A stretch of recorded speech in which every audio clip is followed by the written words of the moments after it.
Amis, bonjour, nous sommes à quelques heures de Purim. On va prendre aujourd'hui une étude du Rabbi très intéressante sur la raison pour laquelle on n'a pas l'habitude de lire le Hallel, la fête de Purim. Alors que Purim, en général, c'est une fête qui est comme Hanouka, c'est une fête dans laquelle on remercie Dieu sur les miracles qu'on a eus. Si on remercie Dieu sur les miracles qu'on a eus, on devrait ce jour-là dire le Hallel, comme n'importe quelle autre fête, comme la fête de Pessah, comme la fête de Sukkot, n'importe quelle autre fête qu'on a en général dans le calendrier, même la fête de Hanouka, on sait très bien qu'on dit le Hallel.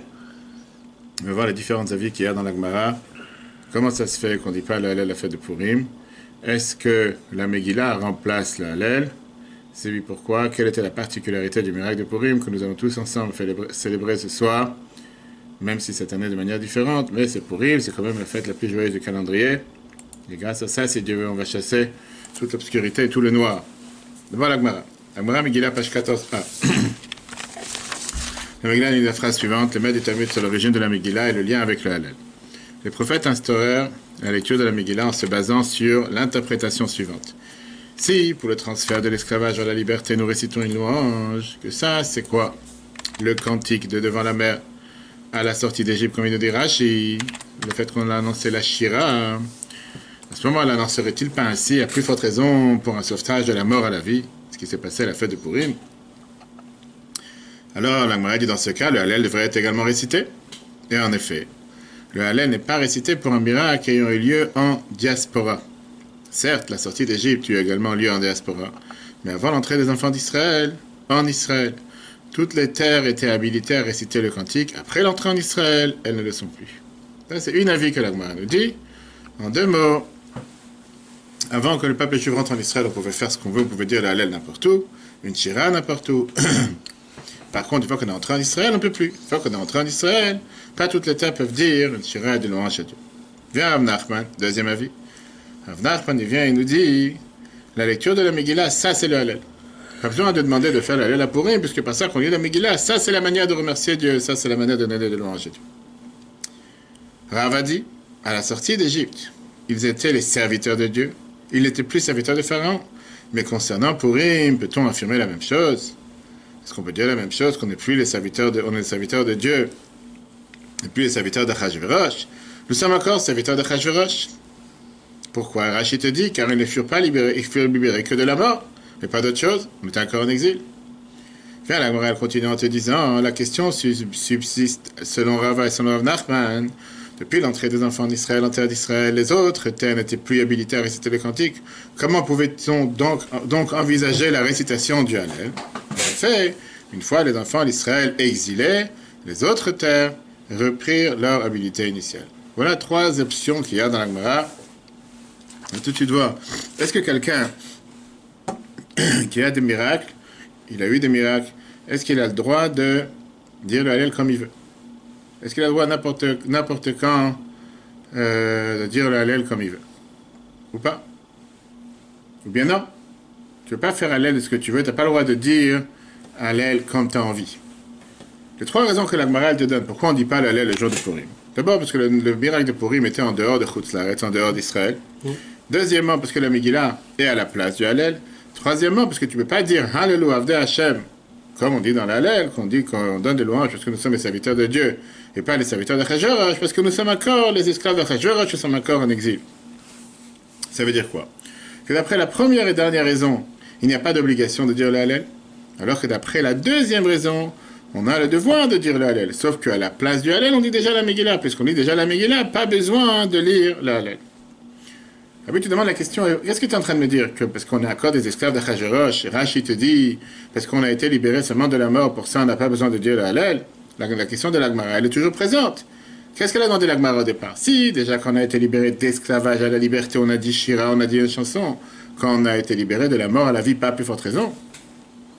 Donc, est-ce que parce que nous sommes encore des esclaves d'Achashverosh, ça nous rend quitte de ne pas remercier Dieu sur le fait que lui, il a libéré ce peuple juif qui devait se faire massacrer, qui devait se faire exterminer en étant totalement vivant, de la mort à la vie? On est bien obligé de dire que ce point que la Gemara a soulevé, le fait que nous sommes pas totalement libres, ça a un point commun avec le Hallel, que quand il manque cette condition, tu ne veux pas dire le Hallel. La Megillah, on l'a fait à cause de cette à plus forte raison que si, quand on a été libéré d'Égypte, on a fait le Hallel à plus forte raison qu'on a été libéré de la mort à la vie, on dit la Megillah. Mais pour dire le Hallel, on a besoin d'être dans une situation dans laquelle on est vraiment des Avdei Hashem, qui veut dire des serviteurs de Dieu et pas des serviteurs d'Achashverosh. Et la Gemara, comme on l'a vu tout à l'heure, elle continue en te disant que de toutes les façons, soit pour Rava, soit pour Rav Nachman, la question elle reste. Et on voit que même d'après Rava, ça se peut que l'obligation de dire le Hallel, même après que le peuple juif a été exilé d'Israël sur un miracle qui a été fait en dehors d'Israël, ils ont le devoir de dire. Et ce qui dérange, c'est que d'après Rava, quand on a posé la question que si déjà, quand ils ont été libérés seulement de l'esclavage pour la sortie d'Égypte, ils disent Hallel, alors comment est-ce possible qu'une fois qu'ils ont été exilés, ils vont encore une fois pouvoir dire le Hallel puisqu'on est encore esclave? Lui va venir t'expliquer en te disant que l'explication de ces trois raisons consiste d'abord à comprendre quelle est la différence de trois types de miracles que Dieu peut faire, et surtout sur une autre Gemara, la Gemara Shabbat. La Gemara Shabbat, page 118b, vient te dire une phrase bizarre a priori. Celui qui récite le Hallel tous les jours est un moqueur et calomniateur. Mecharef ou Megadef. Pourquoi? En effet, les premiers prophètes instauraient la récitation du Hallel à des moments définis, afin de louer Dieu et le remercier. Ainsi, celui qui le récite tout le temps, alors que ce n'est pas le moment, s'apparente à celui qui chante une mélodie et s'en moque. S'il y a un moment précis pour dire cette chanson, et que toi tu fais tout et n'importe quoi, t'es en train de te moquer? Qu'est-ce que ça veut dire une chose pareille? Les trois raisons qu'on a vues tout à l'heure. Pourquoi on n'a pas demandé de faire l'Hallel à Purim? C'est parce que Purim, d'abord, c'était pas un miracle dévoilé. On voit aucun détail de la miracle de Purim qu'on lit dans la Megillah qui montre que les lois de la nature, ils ont été changées. Au contraire, bien sûr, on sait très bien que Dieu a tout orchestré de A à Z. Mais on voit apparemment dans le plan que c'était un plan qui était totalement naturel. Vashti a été tuée, Esther a été choisie en tant que femme, Mordechai a entendu le complot. Alors que le miracle, le devoir de dire le Hallel, c'est en général basé sur un miracle dévoilé. Comme on l'a dit tout à l'heure, c'est pour ça que la halakha te dit que tu n'as pas le droit de dire le Hallel n'importe quel jour. Ah, c'est vrai que dans la prière, dans Modim, on dit que on dit tous les jours, on remercie Dieu sur les miracles qu'il fait avec nous chaque jour. C'est-à-dire que Dieu il fait avec nous des miracles tous les jours. Pas parce que Dieu fait avec toi des miracles tous les jours, que pour ça il faut dire Hallel tous les jours. Et au contraire, on vient de voir. Parce que c'est vrai, oui, le fait que je respire, que je suis vivant, c'est un miracle. Mais ce ne sont pas des miracles dévoilés qui demandent et qui nécessitent de devoir dire le Hallel. Néanmoins, il y a une grande différence entre le miracle que Dieu fait avec nous tous les jours, qu'on dit dans la prière, et le miracle de Purim. Le miracle que Dieu fait avec nous tous les jours, ce sont les bontés qui viennent avec une conduite naturelle. C'est appelé Nisecha. Parce que c'est vrai que le fait que la nature, elle fonctionne comme elle fonctionne, ça même, c'est un miracle. Alors que le miracle de Purim, c'est beaucoup plus que ça. C'est une coutume, c'est une conduite qui est miraculeuse. Sauf que le miracle était voilé dans la nature. Et donc c'est pour ça qu'on peut débattre, est-ce qu'il faut dire Hallel à Purim ou pas. Puisque l'aspect du miracle de Purim était particulier. Ça se peut... Mais qui peut trancher dans ça? On va y arriver, une seconde. On va aller à la fin. Ça se peut qu'on a le devoir de dire le Hallel, alors que Mitzad, quand tu regardes comment c'est habillé dans la nature, certainement te dire que puisqu'il manque l'aspect, on va dire, miraculeuse qui a l'œil nu pour voir ses surnaturelles, peut-être qu'on ne devrait pas dire la Hallel. Et ça, c'est la différence avec la réponse de Rav Nachman. Quand Rav Nachman dit le fait de dire la Megillah, ça, c'est le Hallel. Il n'est pas en train de te dire que puisqu'on a déjà demandé de dire la Megillah, on n'a pas besoin de dire le Hallel. Mais que dire la Hallel à Purim, on peut le dire seulement dans la lecture de la Megillah.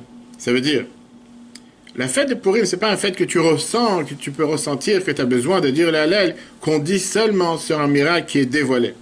Quand tu lis la Megillah, là-bas, tu peux remercier de ce quoi Hallel. Elle veut dire donner des louanges, comme tu vois, remercier de ce miracle. Et puisque la Megillah fait partie d'un des 24 livres saints de la Bible, c'est partie de Torah Temet, Torah Or, une Torah de lumière, une Torah de vérité. Et là-bas, on reconnaît que c'était un miracle de Dieu. Et donc, en lisant la Megillah, c'est déjà inclus le fait de dire le Hallel. On ne va pas rentrer dans les détails à l'arrivée, mais il y a des questions intéressantes. Par exemple, quelqu'un qui n'a pas de Megillah, est-ce qu'il doit dire le Hallel ou pas? Non. C'est très bien que d'après cet argument qu'on vient de voir, celui qui n'a pas de Megillah ne dit pas le Hallel, parce que les Acharonim te disent que pour eux, il n'y a pas lieu de dire le Hallel. Tu veux dire le Hallel à travers la Megillah, tu n'as pas de Megillah. Automatiquement, il n'y a pas lieu de dire le Hallel. Regardons dans les textes. Le Torah t'explique. 3 types de miracles existent. Il y a le miracle évident, défiant les lois de la nature. Le deuxième type de miracle, c'est les miracles qui viennent et qui habilités dans la nature, comme le miracle de Purim, qui est une conduite complètement miraculeuse. Troisièmement, le miracle de la nature même, ce qui se passe tous les jours. On dit dans la prière tous les matins, tous les jours dans Modim, les miracles que Dieu produit pour nous tous les jours. Frère l'arbitre dit le miracle de Purim n'était pas un miracle évident. Or, la récitation du Hallel ne fut instaurée que le miracle évident. Cela explique le débat sur la récitation du Hallel à Purim. Pour le miracle de l'événement de Purim, il est possible qu'on ait à réciter le Hallel. Par contre, du fait de l'apparence naturelle de ce miracle, on devrait être exempté du Hallel, tout comme nous ne récitons pas le Hallel tous les jours. Jusqu'à là, c'est clair. Maintenant, comprenons ça même. Qu'est-ce que ça veut dire qu'un miracle qui est lié dans la nature ne te demande pas de faire le Hallel? C'est un miracle ou c'est pas un miracle? Je ne vais pas dire que le miracle de Purim c'est un miracle banal. C'est la seule fois dans l'histoire qu'il y a eu un décret de vouloir tuer tout le peuple juif. C'est vrai que ce n'était pas un miracle qui a eu l'air comme on a vu la main de Dieu, comme on a vu dans les autres miracles, comme on a traversé de la mer Rouge, sorti d'Égypte, les 10 plaies. Mais c'est quand même un miracle. C'est un miracle énormément important. Tellement qu'on te dit que comme un chef va venir, c'est la seule fête qui ne va pas être annulée. La Bible t'explique comme ça. Qu'est-ce que ça veut dire un miracle qui est habillé dans la nature? Il y a deux manières de l'expliquer. Ou bien on peut dire que le miracle qui est habillé dans la nature, c'est un miracle qui ne nécessite pas, qui n'est pas aussi puissant pour pouvoir te demander de dire le Hallel. Comme on l'a dit tout à l'heure, le fait de respirer tous les jours, bien sûr que c'est un miracle. Mais est-ce que ça nécessite de dire le Hallel? Tu dois remercier Dieu tous les jours. Remercier le matin, Modani, Odou Lachem, mais pas le Hallel. Ou bien on peut dire que c'est un manque, pas dans le miracle, parce que le miracle il est voilé, c'est un manque dans la personne. Je veux dire. Alors pourquoi on fait le Hallel pendant les fêtes, c'est pas des miracles? Mais, tu sais, ça n'a rien à voir, c'est ce que les Chachamim ils ont instauré. On va voir après, on va y arriver. Qui a instauré le Hallel? Puisque c'est un manque dans la personne qui veut dire que puisque toi tu reconnais pas le miracle, puisque le miracle il est voilé dans la nature, c'est pas un manque dans le miracle, c'est un manque dans la personne. Pour ça, tu ne peux pas dire le Hallel dessus. Et la différence qu'on a vue avec les deux raisons, pourquoi on ne dit pas le Hallel à Purim, c'est, comme on l'a dit tout à l'heure, parce qu'on ne dit pas le Hallel sur un miracle qui s'est passé en dehors d'Israël, et parce que nous sommes encore des esclaves. D'après la première raison, c'est très simple, puisqu'on sait que la providence divine, il y a une différence ici en Israël, en dehors d'Israël, que sur la terre d'Israël. Dieu te dit que les yeux de Dieu se trouvent là-bas du début de l'année jusqu'à la fin de l'année. La protection de Dieu elle est de manière totalement dévoilée. C'est totalement différent par rapport en dehors d'Israël, que là-bas, la protection divine est aussi présente, mais de manière voilée. Elle est habillée dans les lois de la nature. Et c'est pour ça, cet avis pense qu'un miracle qui est fait en dehors d'Israël ne peut pas t'obliger à faire le Hallel. Rav, il pense le contraire. Que puisqu'on a été exilé, automatiquement, tu vas dire quoi, là, on ne peut plus faire de Hallel parce qu'on n'est plus en Israël? Non! On peut très bien faire le Hallel, même si on est en dehors d'Israël. Le problème n'est pas le miracle, le problème c'est la personne, puisque nous sommes encore des esclaves d'Achashverosh. Tu veux dire, pour pouvoir dire le Hallel, il faut d'abord être des esclaves, des serviteurs de Dieu et pas d'Achashverosh. Celui qui est vraiment un serviteur de Dieu, lui, il ressent le comportement miraculeux qu'il y a avec un miracle qui est habillé dans la nature. Alors que quand on est encore des serviteurs aux nations du monde, comme aujourd'hui, par exemple, 18 heures couvre-feu, on te dit que tu ne peux pas faire une lecture de Megillah après. Automatiquement, on ne peut pas dire le Hallel, dans le texte. L'intention de Rav Nachman n'est pas que la récitation du Hallel est superflue au fait de la lecture de la Megillah, mais plutôt que cette récitation ne peut se faire que par le biais de la Megillah. En effet, l'homme de soi-même ne ressent pas assez le miracle de Purim au point d'être assujetti à la récitation du Hallel pour en remercier Dieu. C'est justement lorsque cet homme lit la Megillah qu'il parvient à louer Dieu sur ce miracle.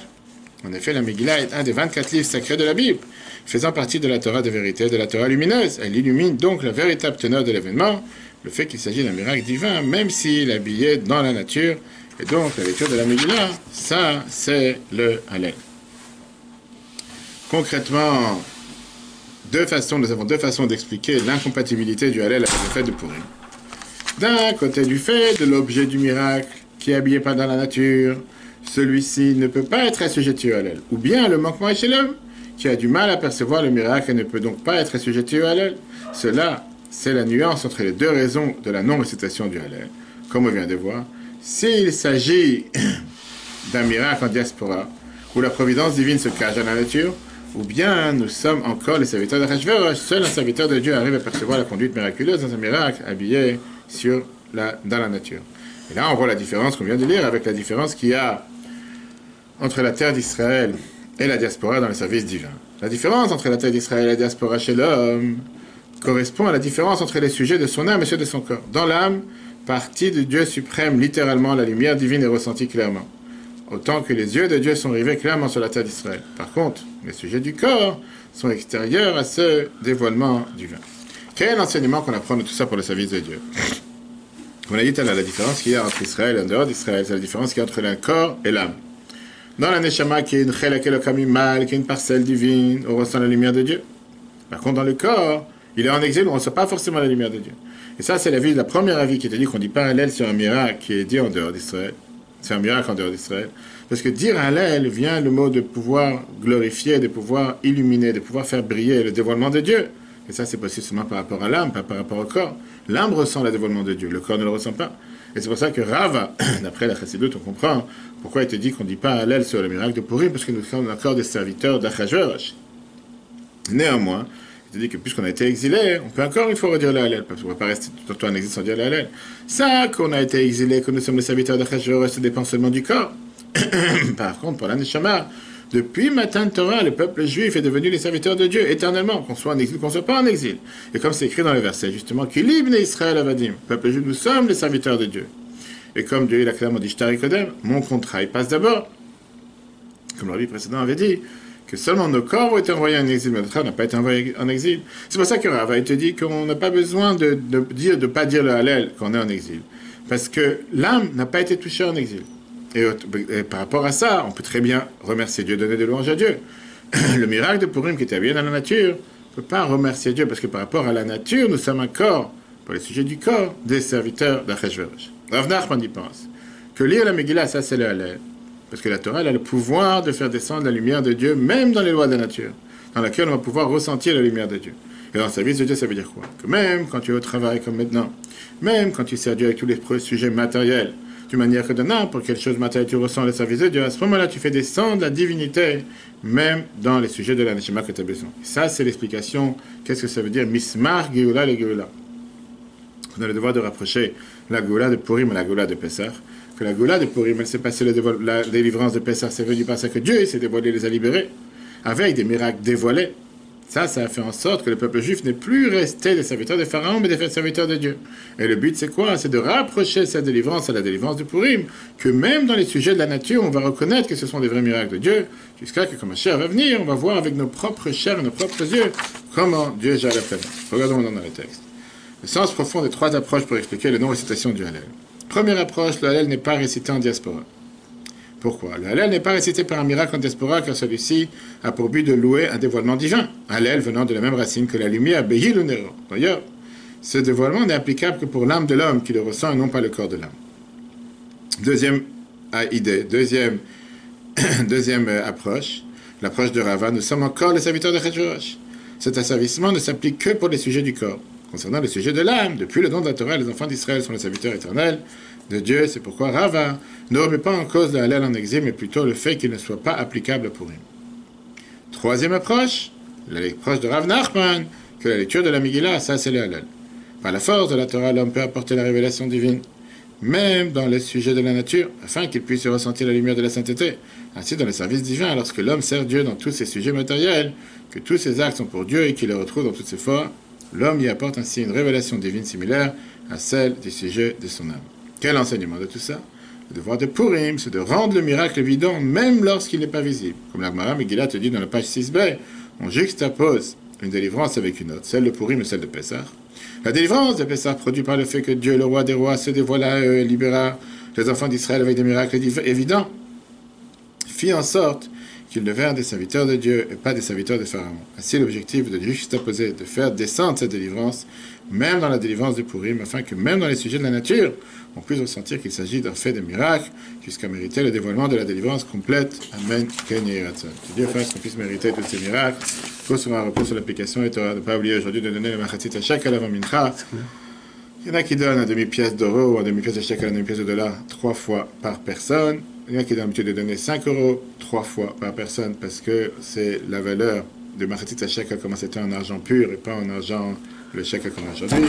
On a aussi Matanot Levinim à donner. En fait, la fête de Purim, c'est la fête qu'on doit rajouter dans la Tzaka, une des 4 méthodes de Purim. Profitez pour faire les dons le plus large possible sur chabad77.org ou kerenester.org et que Dieu vous bénisse et le rembourse 1000 fois plus. Comme Rambam le dit, il faut rajouter dans Matanot Levinim beaucoup plus que son propre repas Mishloach Panot. La lecture de la Megillah ce soir va être à 17h15 précise. Et plusieurs lectures sont organisées sur la Cinémarne ce soir et demain. Que ce Purim se fasse, qu'on puisse être tous réunis à Yerushalayim avec Mashiach, et que tous les soucis de l'exil s'annulent, que tous les virus disparaissent, que tous ceux qui ont besoin d'une refouach, une bonne santé, une bonne guérison, qu'ils aient une bonne guérison dans tous les domaines matériels et spirituels. Amen, amen.